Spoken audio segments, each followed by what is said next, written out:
به شما بینندگان عزیز. با برنامه گام بعدی در خدمت شما عزیزان هستیم به همراه خالویز عزیز.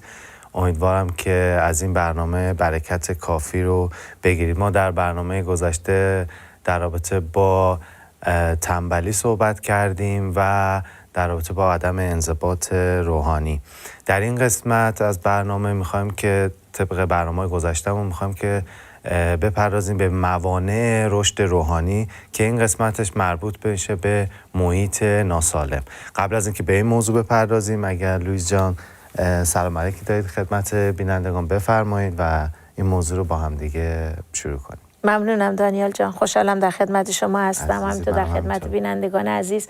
وقتتون بخیر، خوشحالم که وقتتون رو به ما دادید و در این دقایقی چند با ما هستید و امیدوارم که ناامید نشید از موضوع صحبت امروز. خیلی عزیزید، باعث افتخار منم هست. ممنونم.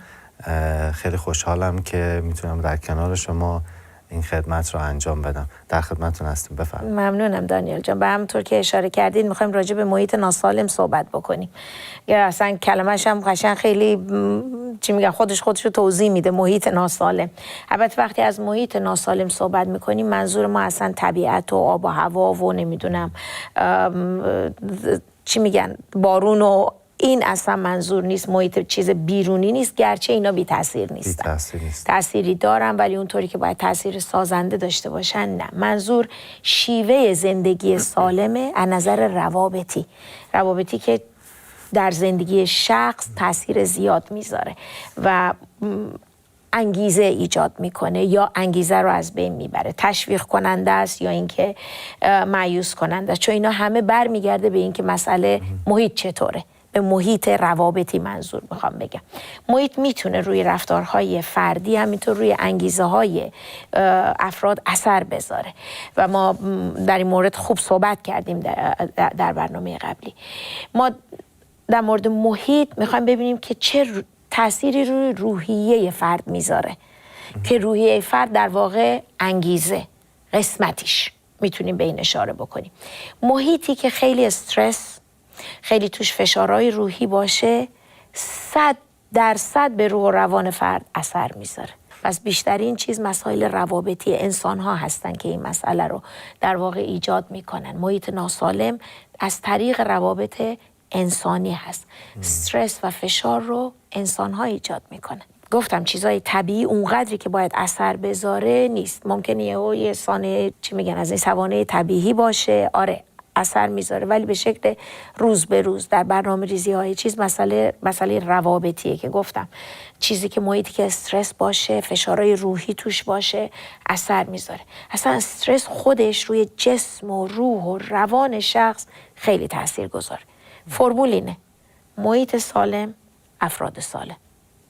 روابط سالم، افراد سالم. خیلی اثر میذاره. البته در این مسئله عوامل بسیاری در ایجاد محیط سالم تاثیر دارن و همینطور در مورد محیط ناسالم. خدا ما رو به عنوان موجوداتی زنده، موجوداتی عادتی و روابطی آفریده. ما تک دوام نمیاریم، در محیط هستیم، در رابطه و عادت. ما در خودمون عادت تولید میدیم و در ارتباط با محیط با دیگران مسئله هست، چون که شناخت حاصل میشه. ما میبینیم در مورد تعلیم و تربیت فرزندان، در مورد روابط زن و شوهرها، حتی در رابطه با همکاران، بر محل کار، تو محیط مدرسه، همه اینها رو رابطه فرد حتی با خدا اثر میذاره، چه برسه به همدیگه. در رشد فردی از نظر روحانی این مسئله داشتن دیسیپلین، داشتن یک محیط سالم، داشتن برنامه ریزی درست، اینا همه نقش مهمی داره در شخص. اگه یه فردی از این نظر در مشکل هست، این به این معنیه که از نظر جسمی هم ممکنه در مشکل باشه، چون این دوتا روحی روانی با وسایل جسمی اینها علت و معلول هستن، اینها رو هم دیگه اثر میذاره. اصل اینه اگه ما مسیح رو زندگی کنیم تو خونه، اگر خدا رو زندگی کنیم تو خونه، همه اعضای خونه در برکت یک رابطه حسنه، میگیم ما رابطه نیکو، رابطه خوب تو اون برکت شریک میشن. ولی عملا ما میبینیم که تو همه خانواده ها اینطور نیست متاسفانه، و محیط سالم برای رشد طبیعی روابطی اعضای خانواده فراهم نیست. ما میدون میدیم به چیزهای زیادی از جمله عکس‌العمل‌های ما و تأثیراتی که در تعلیم و تربیت ما خودمون گرفتیم و چطور همین رو برمی‌داریم منتقل می‌کنیم به بچه‌های ما. ما از پیشینیان، از جد و آبا، یک کلمه هست، حالا نمیدونم باز استفاده میشه یا نه، ما هر نوع نمونه الگوهای رفتاری، عکس‌العمل‌ها مخصوصاً، ببینید ما روی عمل‌ها فکر می‌کنیم، برنامه ریزی میکنیم روی عمل، ولی عکس‌العمل خودجوشه. یهویی شما در مقابل یه چیزی یه عکس‌العملی نشون میدید که حساب شده نیست.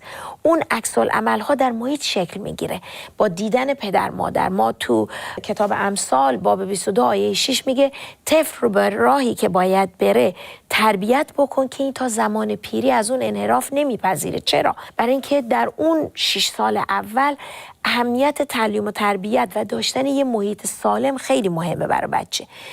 بچه‌های ما کنجکاوی میکنن و ما اینو به عنوان نقطه ضعف میبینیم در اینا. میگیم ببخشید این کلمه رو استفاده میگیم بچه فضولی نکن یا دماغتو تو هر چیزی نکن، در حالی که اگر به این مسئله آگاه باشیم، محیطی که سالم باشه و از نظر امنیتی و محبت برای بچه اون امنیت سالم رو فراهم بکنه، بچه به شکل طبیعی کنجکاو میشه و این کنجکاوی در واقع کشف محیطه.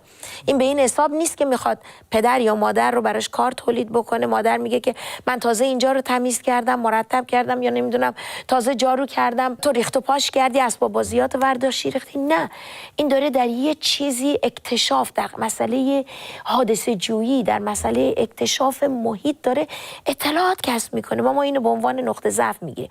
ولی تعلیم و تربیت همونطور که گفتم نمونه‌ایه که میگیریم. بچه مخصوصا در ابتدا از طریق دیدن هست. قبل از اینکه شنوایی تکمیل بشه بینایی رشد میکنه اول و با صورت مادر، با صورت پدر هر چی رو میبینه، غم رو، شادی رو، یا محبت رو، یا اینی که وقتی به آغوش میچسبونه، اون شنیدن صدای ضربان قلب، اون تماس بدن، تو اینا داره رشد میکنه یواش یواش. همونطور که گفتم با دیدن هست. ما چه تصویری در بچه میکاریم و این رشد میکنه.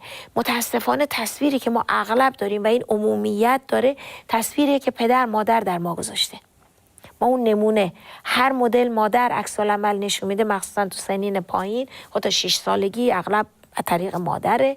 بعد از 6 سالگی یواش یواش این نیاز از مادر برداشته میشه، بچه یه جوری اینو منتقل میکنه. طرفای مخصوصا سنین 7-8 خیلی بابایی میشه. این که خیلی مهمه ما چی میکاریم در بچه های ما به عنوان تعلیم و تربیت و چطور این محیط سالم رو براشون ایجاد میکنیم، در این محیط اینا هم رشد کنن و بالا بیان. داشتید صحبت میکردید، من همش داشتم دخترم مرور میکردم که همینطوری. آره. واقعا عین آینه میمونن بچه‌ها. بله. آینه خود ما.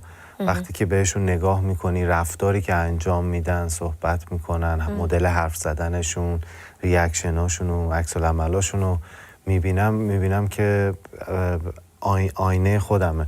خیلی مواظبم که تو خونه وقتی در رو باز میکنم میرم، میگم که مواظب باش، الان داری میری خونه، بچه هست، مواظب باش. حالا خیلی اتفاق چیزی نمیفته، بریم تو خونه ما چطور هست، ولی خیلی حساستر شدم به این موضوع که این بچه چه چیزایی داره یاد میگیره و انقدری که من اگه بشینم باش 2 ساعت هم صحبت کنم شاید خیلی متوجه نشه، ولی همونطور که شما گفتید با دیدنه که این بچه میبینه و متوجه میشه که چه کارهایی رو باید انجام بده. قبل از اینکه بریم استراحت بکنیم، یه سوال تو ذهن من اومد که تو کشوری که ما زندگی میکنیم، این محیط ناسالم، بچه‌ای که توی کشور اروپایی، توی کشور غربی یا جای دیگه به دنیا میاد با بچه‌ای که توی خاورمیانه به دنیا میاد خیلی فرق میکنه.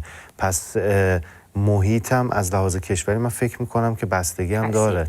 خیلی تاثیر داره که شما در رابطه با استرس و اینا صحبت کردید، خیلی تاثیر میذاره. حتی کشوری که اون بچه اون کسی که داره زندگی میکنه خیلی تاثیر داره. بله، فشار باشه، فشارهای روحی و محیطی نباشه بچه در اون استعدادی که داره خودش رو شکوفا بکنه تاثیر داره. یا اینکه تو مدرسه مثلا یه معلم استعداد بچه رو درست تشخیص نده و اصرار زیاد داشته باشه به اینکه همه چی استاندارد، قانون مدرسه اینو میگه، یه بچه مثلا 7 ساله باید اینو بلد باشه، اینو بلد باشه.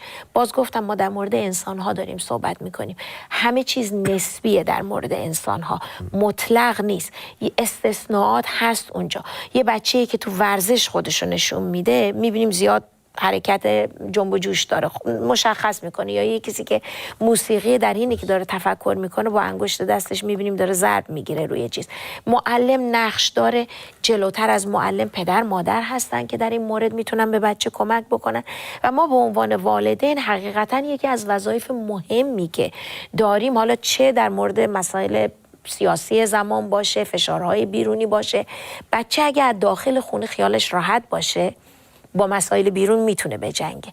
حالا اگر مسائل داخل خونه ناآرام باشه، استرس باشه، بیرون هم استرس باشه، بچه 2 برابر این وسط، یعنی تمامیت محیطش ناسالم میشه. خود به خود نقش خودمون رو در ایجاد یه محیط سالم برای بچه‌هامون باید دقت بکنیم. بعد این باعث فکر میکنم که دوگانگی و 2 شخصیتی آدم‌ها هم بشه. بله. و حتی کسی که تازه ایمان آورده وقتی که میبینیم که زیر فشار و استرس قرار میگیره، اون از یه طرف چون با این مسئله من دست و پنجه نرم میکنم، مخصوصا مردمی که تو ایران هستن، میگه که تو اینجا نیستی، متوجه نمیشی که چه استرسی چه فشاری روی منه. و خیلی دیر اجازه میده که اون شخصیت روحانی اون طرف شکل بگیره و رشد بکنه. به این موضوع بیشتر خواهیم پرداخت. اگه موافق باشید به همراه بینندگان بریم یک استراحت کوتاه بکنیم و خیلی زود برمیگردیم. با ما همراه باشید.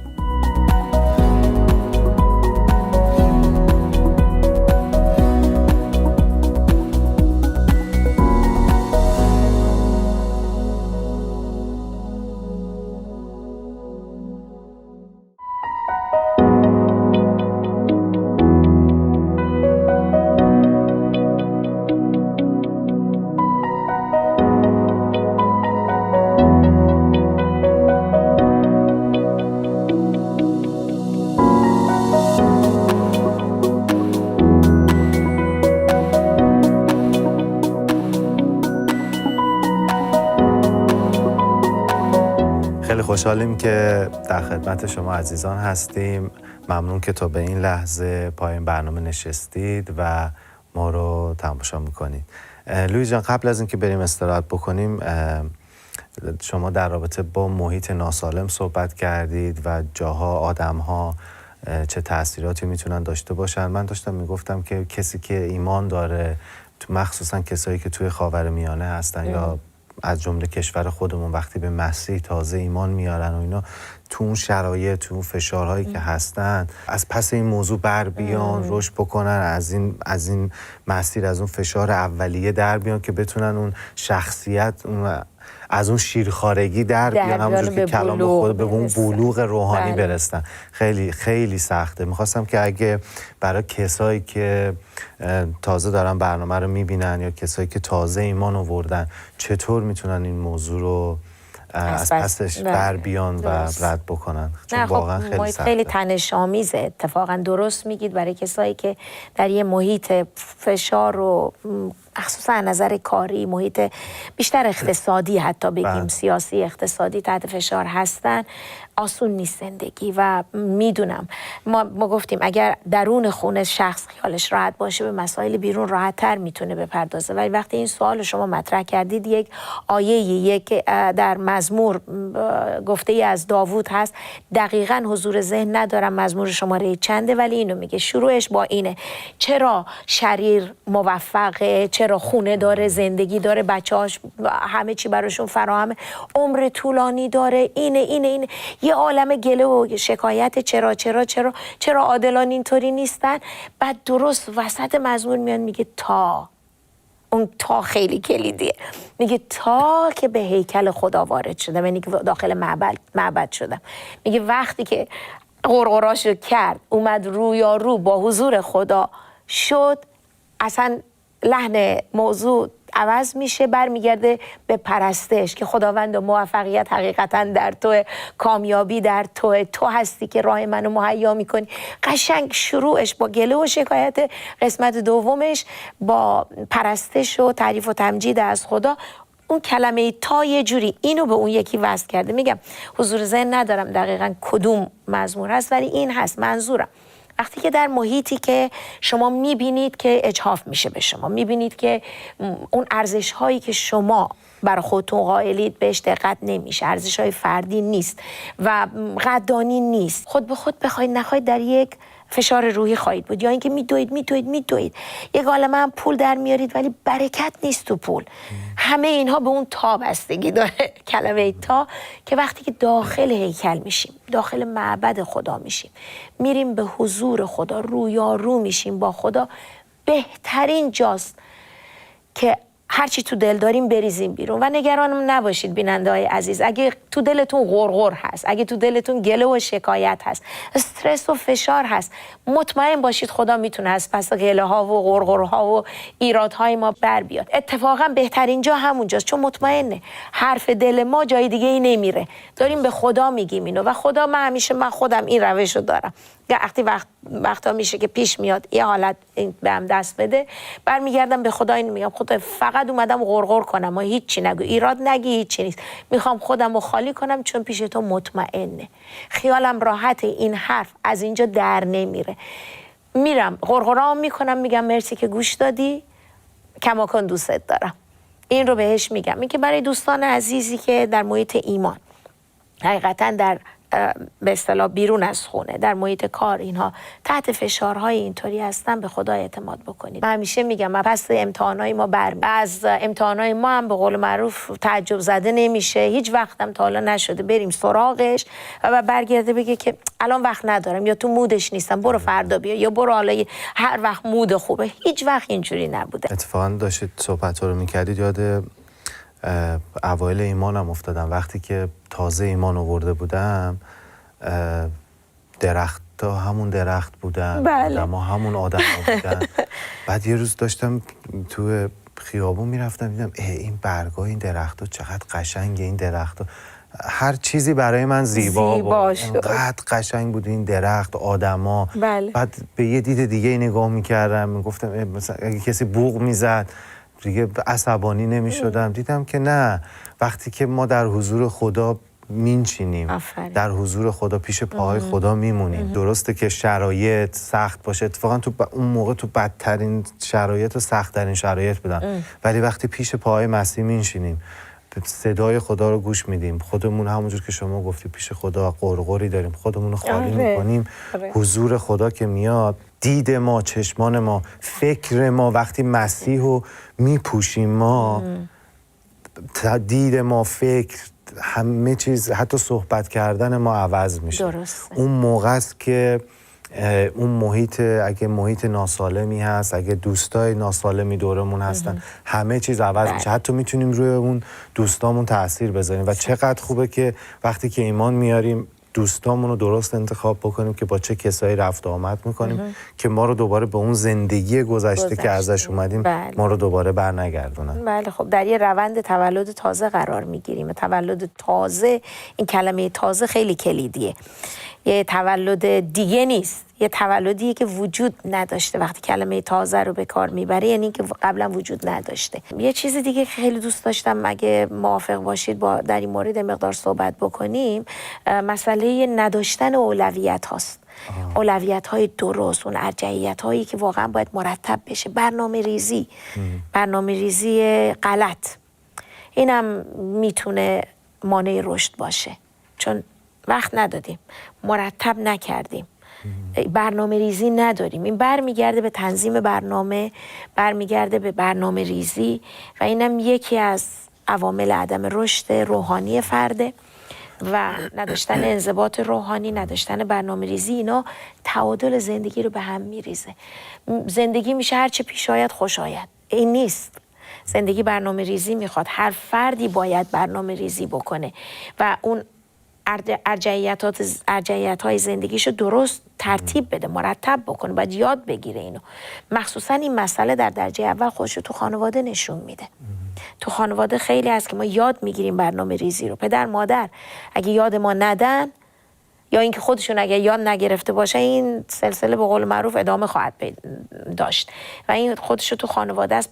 والدین، پدر مادر نمونه اصلی هستن برای ما و اولیه برای یادگیری این مسئله. هر مهارت زندگی، از دوچرخه سواری یاد گرفتن و شنا و نمیدونم ریاضیات، جدول ضرب میگیم و از این چیزا گرفته تا حتی نحوه قاشق چنگال به دست گرفتن، همه اینها مهارت هایی که تو خونه یاد میگیریم. برنامه ریزی هم جزء همون است. من وقتی که برای کار میخواستم استخدام بشم، یکی از سوال هایی که از من کردن گفتن که اگر در مثلا 10 دقیقه مونده کار تموم بشه، یه کار فوری پیش بیاد، چطوری برنامه ریزی میکنی؟ و این خب تو محیط انگلیسی هست و اینها خیلی همه چی برنامه ریزی و چیز مهمه براشون، همه چی رو ساعته. من برگشتم گفتم که ارجحیت ها برای من اینه که چه مسئله مهمتر از هر چیزیه. اون موقع وقتی وقت کمه، ارجحیت رو میدم به اونی که اضطراری تره و با اون چیزی که اضطراری نیست میتونه بره عقب، ولی اونی که اضطراری ممکنه مسئله مرگ و زندگی باشه. اینی که ترجیح میدم این باشه. ما باید جوری برنامه ریزی بکنیم برای این چیزهای اضطراری هم جا بذاریم برای اینها و این انضباط و اینجا مهارت ها رو ما در بچگی یاد میگیریم. در بزرگسالی یه خورده سخت‌تر میشه برای ما، مشکل‌تر میشه و در طول زندگی هم ما میبینیم اغلب ما افرادی رو داریم خیلی ها میگن آقا حالا امروز رو چیز کن، فردا که نمیدونی چی میشه، هر چه پیش آید خوش آید. این شاید به گفتن یه جمله زیبایی باشه، به قول معروف قافیه جور بشه و اینا، ولی اتفاقا تو ایرانی‌ها میگه حالا امروز چی، فردا خدا بزرگه، کی خبر داره، حالا خدا بزرگه. آره اصلا که در کشاکش زندگی حقیقتا این یه روشیه که ما باید یاد بگیریم برنامه ریزی رو و چون که میافتیم به اشتباهات و به دردسر رو چون برنامه ریزی نکنن. شما کوچکترین چیز، شما فکر کنید یه خونه میخوام بسازن، آیا میشه بدون نقشه، بدون محاسبه دقیق، از نظر پیریزی، از نظر بنیاد، از نظر اینکه نور از کدوم طرف باشه، چطوری سقف خونه، فضا چطور باشه، ارتفاع، همه اینها حساب شده است. آیا میشه یه خونه همینجوری برای خودش ساخته بشه؟ یا یه سازمانی، مثلا من نوعی بیام تصمیم بگیرم الان میخوام یه سازمان مثلا چیز را بندازم برای این کار اینطوری همینجوری نمیشه. این برنامه ریزی احتیاج داره. هرچی زودتر این برنامه ریزی رو یاد بگیریم، بحث و جدل، مشاجرات بی مورد، چیزای دیگه میره عقبتر و عقبتر. و به بچه‌هامون وقتی برنامه ریزی رو یاد میدیم، از جمله بودجه بندی، مثلا اینجا یه چیز جالبی دارن، پول تو جیبی به بچه میدن و بچه اگه یه اسباب بازی مثلا گرونه رو میخواد یا یه چیزی رو میخواد، بهش میگن که تو جمع کن، ما هم مثلا کار خونه میخوای بنا به سن بچه البته تصمیم بگیریم، مثلا هرچه کوچکتر گل آب بده، آب و باهاش بگیریم ببریم، یا بزرگتر میشه میگیم تو ظرف شستن، یا اینکه مرتب کردن اتاق یه پولی میدیم کمکش میکنیم که با این پول با اون سیستم پاداش به اصطلاح یاد بگیره بودجه بندی، هم برای احتیاجاتش دعا بکنه، همین که یاد بگیره که برای هر چیزی یه بهایی هست، همینجوری آسون چیزی به دست نمیاد و این بودجه بندی رو یاد میگیره. 20 پوند میخواد یه چیزی رو بخره، میدونه 20 پوند 20 تا 1 پوندیه یا هر 1 پوند 2 تا 50 پنسیه. اینا رو یاد میگیره و این خورد ریز کردن برنامه ریزیه و با یه چیزهای اینطوری ما بچه‌هامون داریم یاد میدیم چطوری شما برنامه ریزی کنید و این کمک میکنه به این که در محیطشون درست شکوفا بشن، در اون خواندگی که دارن از جمله این مهارت زندگی رو یاد بگیرن. حالا یه چیز دیگه، نکته دیگه اضافه کنم، به شما خیلی کامل توضیح دادی. یه نکته دیگه بهش اضافه بکنم اینه که من یادم هنوزم همینطوریه، حتی در مورد ضعفایی که دارم براش اولویت قرار میدم.